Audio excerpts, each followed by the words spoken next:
More so than at any other time in the past, I believe it is important to maintain a sense of humor. There are things we just can't control, and you just got to be able to roll with the punches. This mask, I think, would probably make more than a few people smile, wearing it and seeing it. So, like many others that we have at the Florida Maquis Mask Store, collector's edition, and probably can't get anything like it anywhere else. Now, just as a disclaimer, I don't know whether hydroxychloroquine works or doesn't work. I know that it has been used for a very long time to treat malaria in South America and Africa, other places as well. So it is effective against some types of diseases, but there's just not enough evidence out there now to say that for sure it works against this particular one. Now, if the president wants to say he believes in it, that's his right. And you can get yours at the mask store. This particular one, I have it set to default in red, just to kind of change things up a little bit, but it is available in gray, pink, green, light blue, dark blue, and black. So, and it looks just as good on any one of those colors. However, most recently, the most popular mask by far is the official mask of the 2020 hoax virus collector's edition. This one is selling like crazy. So, not sure how much longer Teespring is going to be able to keep up with the demand. It has absolutely just gone off the charts. So, thank you everyone for your support with this. I really appreciate it. The links, of course, will be down in the description or down in the first pinned comment, either way. But we have a new issue here in Florida. Pardon me real quick. Hurricane Isaias. Now, at this time yesterday, Isaias was still a tropical storm. Last night, it became a Category 1 as it moved over Puerto Rico, and now they're predicting Category 2 going over the Bahamas. So this thing is strengthening very, very quickly. And it's going primarily over a mixture of land and sea, so it's not over open water. And that's a little bit scary, to be truthful, that it's gone from a tropical storm to Cat 1 to more than likely a Cat 2 at the Bahamas. Just that fast. Now, just like any other hurricane, the models can be completely wrong. So, but better be prepared than not, right? Now, I wanted to share something with you guys that I hadn't found until recently. It's a brand new website that out there. Well, I shouldn't say it's brand new. It's brand new to me. I've never heard of it before. It's called trackthetropics.com. No spaces, all small. www.trackthetropics.com. And I have that right here. They have virtually every possible map you could possibly want to see. Wind shear, radar, precipitation, surface winds, microwave, you name it, they have it. Radar loops from all over the region. Just one great piece of information or one great tool after another. Wish I would have had this in past years or known about it in past years. Just as an example, this is, of course, the basic track information. Now, this was only a couple hours ago. They still had it Cat 1. It gives you the position and coordinates, pressure, direction it's moving, the speed, and the wind speeds. This one is, of course, the classic one that we're used to seeing on the news, where it just shows kind of the map overlay, the satellite imagery with the precipitation. This has always been kind of, I think, a little misleading.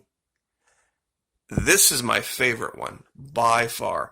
This is microwave imagery, and you can really see here with the microwave where the actual very specific circulation pattern is right here. Of course, this upper right quadrant has all of the precipitation, but when you look at this, you can really see the entire storm make its way out and see it moving. And this looks like an image that they put up about every 5 or 10 minutes. So it's very much real time. So this shows it moving over the western part of Puerto Rico, over the Dominican, and heading for the Bahamas. And that's where they're now saying that it's going to become a Category 2. This is a wind map, and this is really what's going to drive the track of this thing. They should show these maps, personally, I think, much more often than they show the others. Because it really does show what the options are here. If this thing continues to move like it is, it could very easily slam into Fort Lauderdale. Category 2 pushing Category 3. And I know it didn't technically come out of nowhere, but with everything else going on, it's going to seem like it did. In years past, when these things were going on, people prepped up a week, 10 days ahead of time. Like I said, just yesterday, this thing was a tropical storm, kind of meandering its way through the Caribbean. Nobody in Florida was really worried about it. Now we're looking at a Category 2 hurricane 24 hours later. And it's not right now. It's forecasted to get there, but it's building in strength because the waters in that region apparently have gotten very, very warm this last summer. And I can attest to that. It's been a very warm summer so far. So just to give everybody a lay of the land, Puerto Rico's here. The Dominican Republic is here. Haiti, Jamaica, this little island, kind of nondescript right here. This is called Inagua. A lot of people aren't familiar with it. Turks and Caicos, of course, the Bahamas. And the way they have this track going, it's looking like it's going to slam right into West Palm, Port St. Lucie, Fort Lauderdale, and come right up the coast and head right up to us. So anyway, on the prepping side, there is a new device out there that you can purchase. It's called a Quench-C. Now, just as a disclaimer, I have no financial interest in this. I don't have any advertising deals with them. It's just something that I had found in Indiegogo, and it is a very neat little device. You can take this little thing out. It's got the lid on the right-hand side, and scoop up a bunch of seawater and seal it up. And it's kind of hard to explain how it works. There's a large lever, collapsible lever, that you can extend, and then you use pressure to drive that water through a reverse osmosis membrane. And you can produce 3 liters of drinkable water within 1 hour just using arm power, basically.